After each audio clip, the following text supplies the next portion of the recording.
Hello बच्चों, आपका YouTube channel पर फिर से स्वागत है। आइए फिर से हम आपसे मिलते हैं और आपको क्रमवीर भक्त की कथा वस्तु के विषय में जानकारी देते हैं। देखो, मैं आपको पहला पॉइंट समझा चुकी हूँ इससे पहले वाली वीडियो में।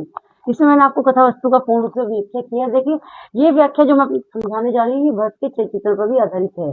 अगर आप चाहो तो सर चरित्र का के रूप में भी ले सकते हो। देखो, इसमें बताती हूँ कथा वस्तु में क्या बताया गया है कि क्रमवीर भक्त खंड काव्य के रूप में इसके आधार पर लिखित गई है और इसकी प्रमुख वस्तु स्थापित की गई है। इसका मुख्य रूप आगमन है, कौशल्या सुमित्रा मिलन है और आदर्श व्यक्ति के रूप में प्रस्तुत की गई है।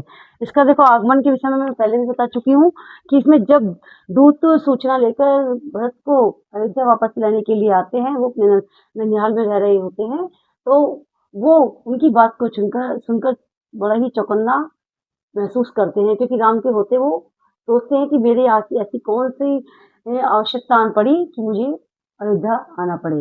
अब इसमें बताती हूँ मैं कौशल्या सुमित्रा मिलन।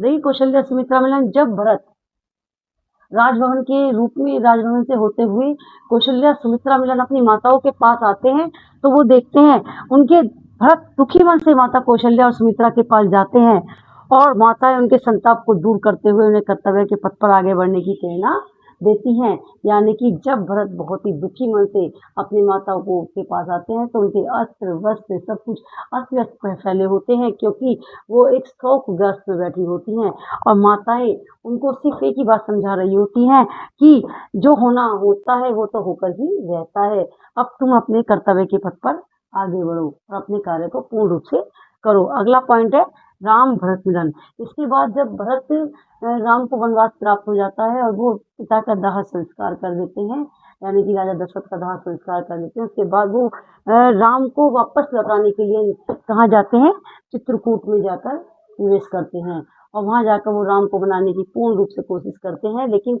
असफलता पाने के कारण वो वापस ही आ जाते हैं। लेकिन क्या होता है, भरत चित्रकूट में जाकर राम को बनाने का प्रयास करते हैं और भरत राम के न लौटने पर उनकी चरण पादुकाएं अयोध्या को ले आते हैं और जब भरत राम उनको मना कर देते हैं आने के लिए, तो वो बदले में उनसे क्या लेकर आते हैं, चरण पादुकाएं लेकर आते हैं, यानी कि उनकी चप्पल लेकर आते हैं और उनको लाकर वो सिंहासन पर विराजमान कर देते हैं और 14 वर्ष तक वो वैसे ही जीवन व्यतीत करते हैं जैसे राम वन के अंदर व्यतीत करते हैं। अगला पॉइंट है नंदीग्राम का शासन। वो नंदीग्राम का शासन किस प्रकार से स्थापित करते हैं और वो अपना जीवन कैसे यापन करते हैं, इसमें बताती हूँ।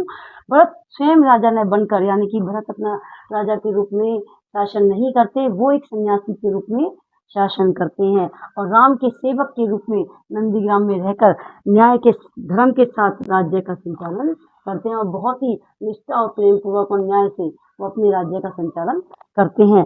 अगला पॉइंट बच्चों, ये तो सारे पॉइंट थे जो मैं आपको समझा चुकी हूँ। इसमें राजभवन भी आ सकता है, लेकिन ये मैंने कुछ खास पॉइंट लिए जो आपको समझाए हैं। अब इसका सारा एक टॉपिक होता है निष्कर्ष, यानी कि हम पूर्ण रूप से इसके समझाने के बाद निष्कर्ष पे पहुंचते हैं कि निष्कर्ष में जिस प्रकार से ऐसे में निष्कर्ष किया जाए, इसी प्रकार से निष्कर्ष में क्या लिखा जाए। यहाँ क्रमवीर भक्त खंड काव्य पर आधारित है और निष्कर्ष में बताया जाता है कि भरत का अयोध्या से वापस लौटना, राजभवन में किस तरीके से सुख का वातावरण रहता है और माता कौशल्या और सुमित्रा मिलन से कैसे रहते हैं और राम भरत मिलन किस प्रकार से आते हैं, नंदीग्राम आदि का वर्णन अपने शब्दों में किया गया है। इसी प्रकार से इस कथा वस्तु का वर्णन बहुत ही सुजल शब्दों में किया गया है। यदि ये वीडियो आपको समझ में आई है तो लाइक कीजिए, कमेंट कीजिए। अगली वीडियो में फिर से अगले क्वेश्चन के साथ मिलते हैं।